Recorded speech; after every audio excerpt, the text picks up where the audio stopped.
Hello दोस्तों, स्वागत है आप सभी का लर्न विद प्रियांशी में। तो पिछले वीडियो में हमने बृहद हिमालय के बारे में पढ़ा था, जाना था, और आज हम लोग लघु हिमालय या फिर हिमाचल श्रेणी के बारे में जानेंगे। तो बिना किसी देरी के इस वीडियो को शुरू करते हैं।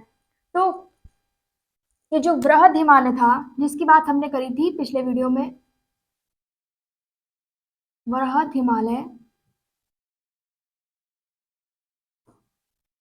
सभी ने देखा होगा वीडियो। तो ये जो बृहद हिमालय था, इसी के दक्षिण में क्या है? दक्षिण में लघु हिमालय है। ठीक है, क्या है? लघु हिमालय है। अब अगर इस लघु हिमालय की चौड़ाई की बात करें तो इसकी चौड़ाई कितनी है? 80 से 100 किलोमीटर तक। ठीक है, इसकी चौड़ाई कितनी है?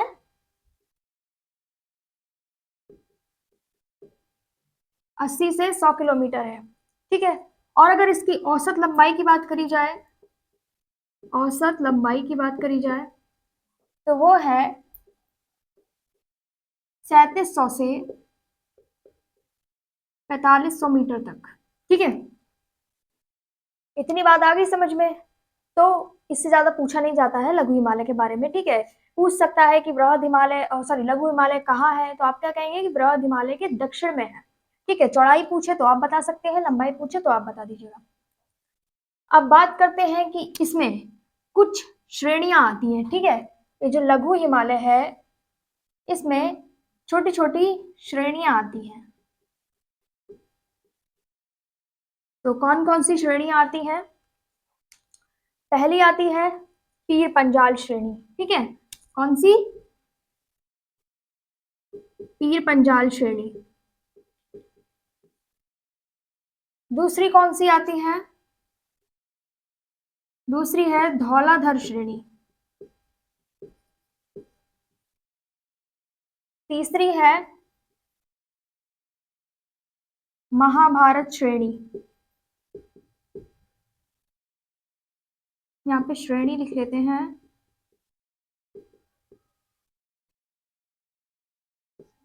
नागा टिब्बा श्रेणी।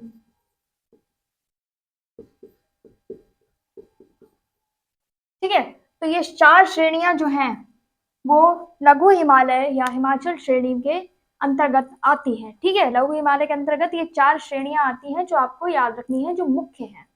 आगे बात समझ में? अब ये जो पीर पंजाल श्रेणी है इसके विषय में थोड़ी बात करी जाए तो ये जो पीर पंजाल श्रेणी है ये झेलम नदी से व्यास नदी के बीच में है, यानी कि कहाँ पड़ेगी? कश्मीर में। ठीक, झेलम नदी और व्यास नदी के बीच में ये वाली जो श्रेणी है पीर पंजाल श्रेणी, ये पड़ेगी। ठीक है, जो कि कहाँ है? कश्मीर में है। ये क्वेश्चन आपसे पूछा जा सकता है, तो इसको याद रखिएगा। अब एक और क्वेश्चन आपसे पूछ सकता है इससे कि पीर पंजाल श्रेणी में कौन से दो मुख्य दर्रे आते हैं। तो सबसे पहले तो ये जानो कि दर्रा क्या होता है। तो जो दो बड़े पर्वत होते हैं, दो विशाल पर्वतों के बीच में या पहाड़ों के बीच में जो एक मार्ग होता है, प्राकृतिक मार्ग कह सकते हैं या फिर संकरा मार्ग होता है, उसको दर्रा कहते हैं। ठीक है, तो पूछेगा कि दो प्रमुख दर्रे कौन से हैं, तो आप क्या लिखेंगे? पहला कौन सा दर्रा है? बनिहाल दर्रा। दूसरा कौन सा दर्रा है? पीर पंजाल दर्रा। एक तो इसी के नाम पे है और दूसरा कौन सा है? बनिहाल दर्रा। तो ये प्रमुख दर्रे हैं जो आपको याद रखने हैं, किसके? पीर पंजाल श्रेणी के अंतर्गत आते हैं। आगे बात समझ में? अब आगे बात होगी धौलाधर श्रेणी के बारे में, जहां अलकनंदा बद्रीनाथ के पास में बृहद हिमालय को पार करती है। ठीक है, जहां पर क्या? अलकनंदा। ठीक है, यहाँ पे देखो, यहाँ पर अलकनंदा जो है वो किसके? बद्रीनाथ के पास में इस वाले हिमालय को पार करेगी। ठीक है, वहां मुख्य श्रेणी जो होगी, ठीक है, जहां वहां पे मुख्य श्रेणी या मूल श्रेणी के दक्षिण में एक धौलाधर नामक श्रेणी होगी, जो कि उसके पश्चिम में फट जाती है। ठीक है, फट जाएगी। ठीक है, इसको थोड़ा डीपली समझो। ठीक है, क्योंकि एक बार में समझ में नहीं आएगा। तो मैंने क्या कहा कि जो जहां अलकनंदा बद्रीनाथ के पास में बृहद हिमालय को पार करती है, वहां मूल श्रेणी के दक्षिण में धौलाधर नामक श्रेणी जो है वो पश्चिम की ओर फट जाती है। ठीक है, ये आपको याद रखना पड़ेगा। ठीक है, अब ये जो श्रेणी है धौलाधर श्रेणी, इसका जो कह सकते हैं कि मुख्य रूप से कहाँ पर है ये, तो ये है हिमाचल प्रदेश में। ठीक है, लेकिन अगर आंशिक रूप से बात करी जाए तो ये यूके में है, उत्तराखंड में है। ठीक है, आंशिक रूप से कहाँ है, उत्तराखंड में, और मुख्य रूप से कहाँ है, हिमाचल प्रदेश में। ठीक है, आगे बात समझ में। अब तीसरी आती है महाभारत श्रेणी। ठीक है, महाभारत श्रेणी। चलो पहले नागा टिब्बा श्रेणी को देखो, उसके बाद में महाभारत श्रेणी देखेंगे। नागा टिब्बा श्रेणी, इसको यहां पे समझो कि जहां पर काली गंडक धौलागिरी श्रेणी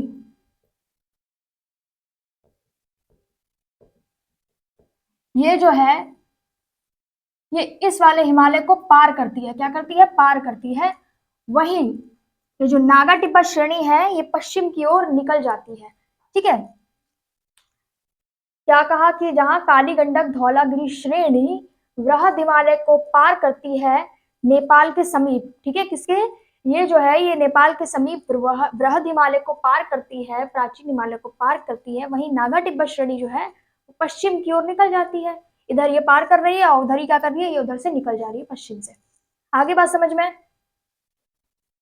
अब बात करी जाएगी किसकी, महाभारत श्रेणी की। यहाँ पे महाभारत वाला महाभारत नहीं है, ठीक है, महाभारत श्रेणी इसका नाम है। ठीक है, तो इसकी बात करी जाएगी। महाभारत श्रेणी क्या होती है, नागा टिब्बत श्रेणी जो है इसका विस्तार कहाँ है, नेपाल में है। ठीक है, इसका विस्तार कहाँ है, नेपाल में। अब देखिए, इसी की बात कर रहे हैं ना, ओ सॉरी, महाभारत वाली की बात कर रहे हैं। ठीक है, महाभारत श्रेणी की बात कर रहे हैं, तो इसका विस्तार कहाँ है, नेपाल में है। तो ये जो बृहद हिमालय है और ये जो लघु हिमालय है, इन दोनों के बीच में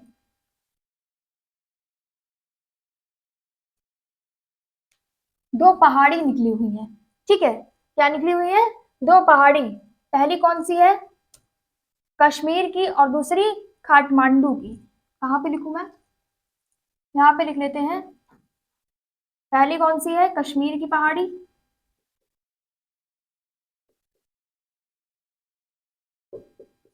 दूसरी कौन सी है, काठमांडू की, काठमांडू।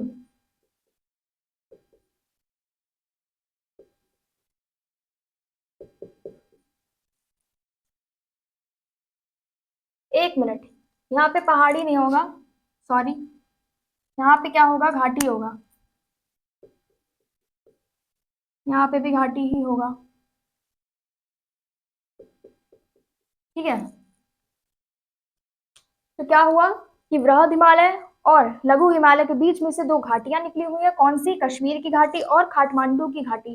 ठीक है, ये आपको याद रखनी है, ये आपसे क्वेश्चन भी पूछ सकता है कि कौन कौन सी दो घाटियां जो है वो महाभारत श्रेणी से, सॉरी, वृहद हिमालय और लघु हिमालय के बीच से होकर जाती हैं, निकली हुई हैं। ठीक है, तो इतनी बात समझ में आ गई। अच्छा, एक डायग्राम देख लो यहाँ पे, यहाँ पे देखो ऐसे है।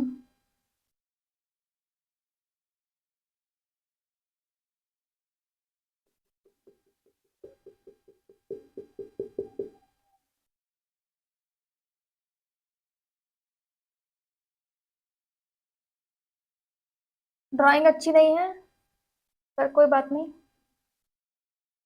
यहाँ पे क्या है, महान हिमालय है। ठीक है, ये क्या है, महान हिमालय है, ये वाला। यहाँ पे क्या है, कश्मीर की घाटी। यहाँ पे क्या है, काठमांडू की घाटी।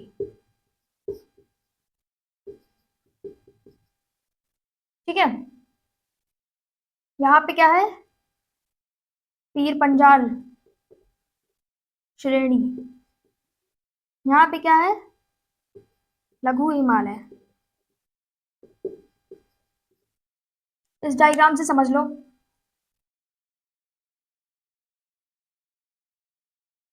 इस डायग्राम से समझ लो। ठीक है, जो बात मैंने भी समझाई है कि महान हिमालय कहाँ पे है, ऊपर की ओर है। ठीक है, सबसे ऊपर क्या है, महान हिमालय, उसके इधर साइड में क्या है, कश्मीर की घाटी है, और इधर क्या है, काठमांडू की घाटी है। इधर क्या पड़ रहा है, नीचे की ओर पीर पंजाल पड़ रहा है, और ये लघु हिमालय है। ठीक है, जो भी मैंने बताया है इसमें वो यही डायग्राम है। ठीक है, इससे आप लोग समझ सकते हैं। और थोड़ी सी चीजें देखते हैं इसके बारे में जो आपसे पूछी जा सकती है। ये जो घाटियां हैं, ठीक है, ये जो घाटियां हैं इनका निर्माण कैसे हुआ है। ठीक है, कश्मीर की घाटी और काठमांडू की घाटी, इन दोनों घाटियों का निर्माण कैसे हुआ, तो इनका निर्माण हुआ है झीलों के निक्षेपण से।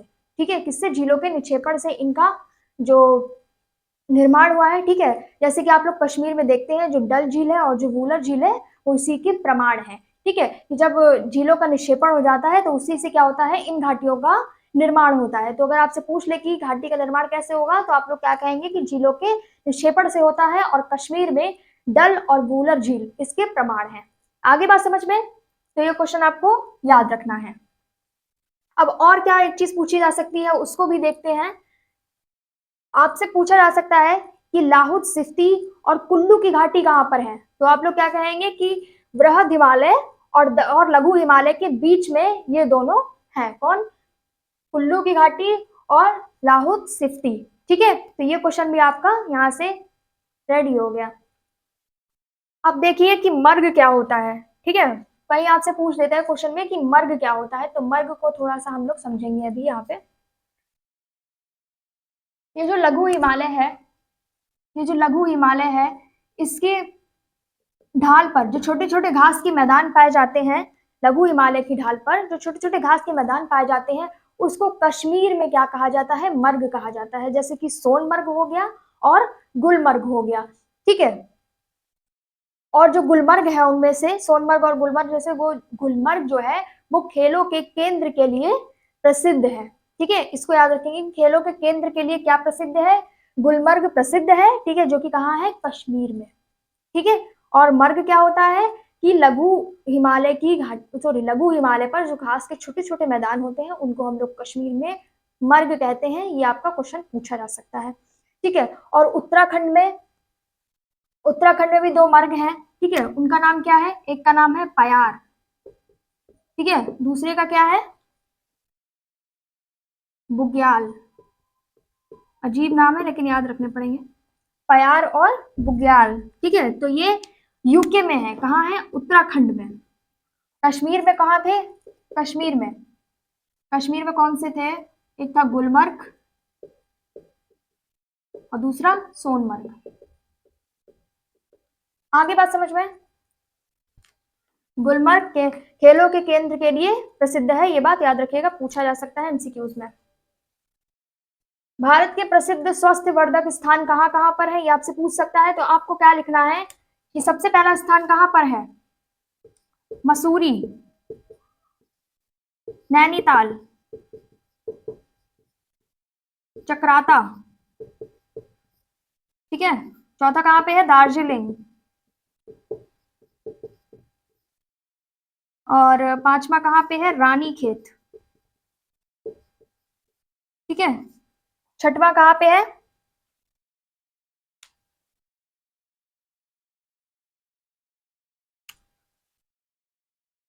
शिमला।